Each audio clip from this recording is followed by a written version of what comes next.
खरोखरच आज हे संपूर्ण आपल्या कोकण पट्ट्यामध्ये जे ढगाळ वातावरण आहे त्याचा परिणाम आज आंबा, काजू आणि कोकम, जांभूळ ह्या सगळ्या आपल्या कोकणातल्या पिकांवर प्रचंड प्रमाणात झालेला आहे।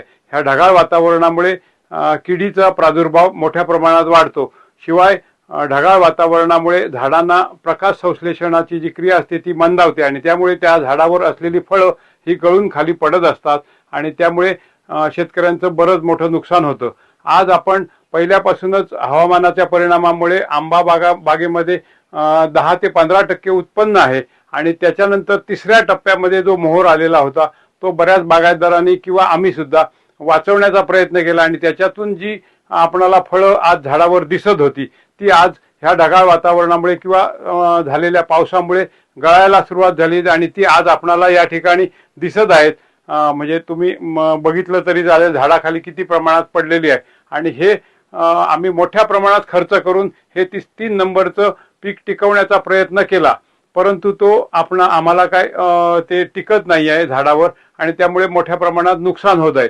मागच्या एका मीटिंगमध्ये आपले दापोली कृषी विद्यापीठाचे कुलगुरू माननीय भावे साहेब यांनी असंच सांगितलं की तिसरं पीक शेतकऱ्याच्या हातात मिळणं कठीण आहे आणि त्याला पावसामुळे ते मिळणार नाही आणि ते आज खरोखरच आम्हाला इथे जाणवत आहे की त्यांनी जे सांगितलं ते आज खरोखरच इथे तशा पद्धतीने ते आंबा पिकाची गळ झालेली आहे आणि ते आज आमच्या हातात मिळणं कठीण झालेलं आहे आणि मिळणारही नाही असं परिस्थिती या ठिकाणी दिसते आहे।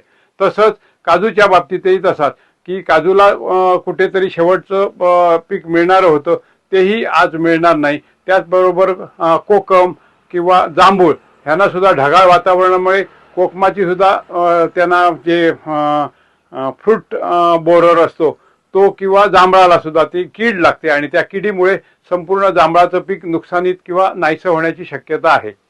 आपलं नाव? मी विलास अनंत ठाकूर, राहणार मठ, तालुका वेंगुर्ले, जिल्हा सिंधुदुर्ग। या वर्षीच्या बदललेल्या हवामानानुसार या ठिकाणी हे अस्मानी संकट आहे। कारण हापूस तर या ठिकाणी काय लोक म्हणतात 90% 85%, पण हापूस हा जर ओव्हरऑल तुम्ही बघितलं तर जवळजवळ 95% हापूस संपलेला आहे। आणि आता या ठिकाणी इतर जे आता मी उभा आहे हे मानकुरचं झाड आहे, ह्याच्यावर म्हणजे अदर दॅन हापूस जे आहे तर समजा केशर असेल किंवा हे इतर झाडं आहेत त्याच्यावर कुठेतरी थोडाफार आंबा आहे, पण याचा जो हवामानाचा जो मोठा परिणाम आहे तो हापूस आंब्यावर तर झालाच, परंतु नुसता हापूस आंब्यावर झाला नाही, इतर जी आपली कोकणातली महत्त्वाची जी अर्थनीतीची जी झाडं आहेत, उदाहरण सांगायचं तर कोकम, हा कोकम खूपच कमी आहे। जांभूळ तर आज कुठे दिसत नाही।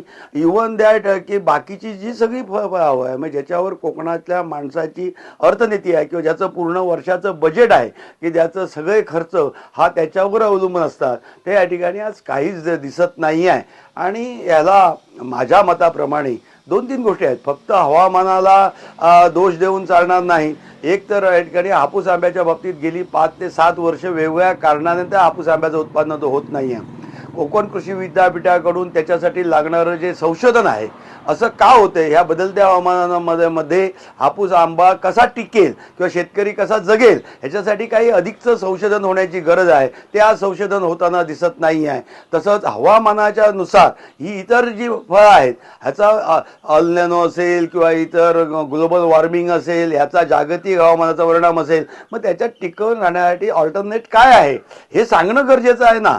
या ठिकाणी कोकणामधली जी मनी ऑर्डर संस्कृती ही बंद करण्याचं काम आदरणीय पवार साहेबांच्या कारकिर्दीमध्ये ह्याच्या रोजगार हमी योजनेत झाडं लागली गेली, लोकांनी झाडं लावली, अवेअरनेस आला, झाडं आपल्या फळं द्यायला लागली आणि आज गेल्या 5-7 वर्षामध्ये हा परिणाम होतोय।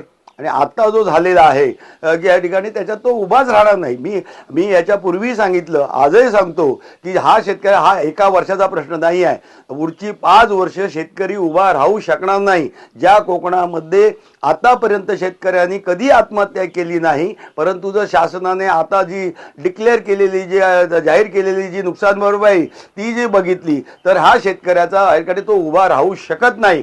एक वेळ गेल्या 50-60 वर्षात कधी काय मागितलं नाही ते आता एक वेळ मागितलं तर या ठिकाणी मुक्त हस्ताने मदत म्हणून दिली पाहिजे। आता बघा संपूर्ण महाराष्ट्रामध्ये अस्मानी संकट आलेलं आहे. अवकाळी पावसामुळे द्राक्ष बागायतदार गेला, मका वगैरे इतर पिकं सुद्धा गेली. यावेळी या ठिकाणी महाराष्ट्राचं सरकार कशा प्रकारे बघणार हे आमच्या काही लक्षात येत नाही. काल परवाच्या कॅबिनेटमध्ये आमच्या या ठिकाणी कोकणातले 2 सुपुत्र या ठिकाणी आमचे सिंधुदुर्गाचे पालकमंत्री आदरणीय नितेश राणे साहेब असतील किंवा आपल्या रत्नागिरीचे आमचे पालकमंत्री उदयजी सामंत साहेब असतील, या दोघांनी तो विषय मुख्यमंत्र्याकडे मांडला. मुख्यमंत्र्यांनी पुनर्विचार करण्यासाठी आदेश दिलेले आहेत.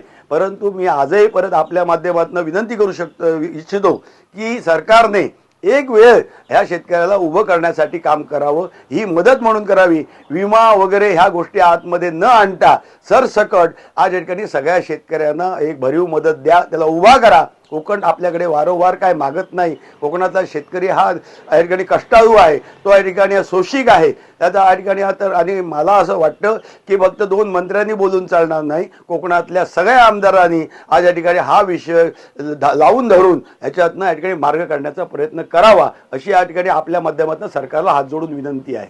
धन्यवाद.